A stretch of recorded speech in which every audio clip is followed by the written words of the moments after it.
কাছের মানুষগুলো যখন ছেড়ে চলে যায় না, তার থেকে কষ্ট বোধ হয় আর কিছু হয় না। মানুষটা যখন হসপিটালে ভর্তি ছিল, একবারও দেখতে আসতে পারিনি। নিজের ওপর এখন রাগ উঠছে।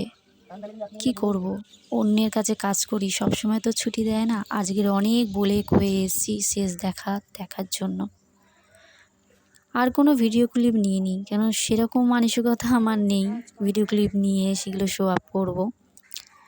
যাই হোক, বাড়িতে ফিরতে ফিরতে রাত 2টো বেজে গেছিলো।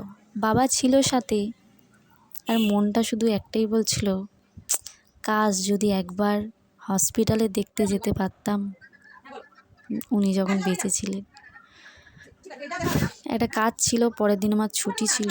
এই হেয়ারস্টাইল আর শাড়ি ড্রেপিং ছিল, কাজ তো করতেই হবে। কাজের শেষে এই জায়গাটায় এসে বসেছিলাম, আর নিজের উপর না গিল্টি ফিল হচ্ছে এখনও।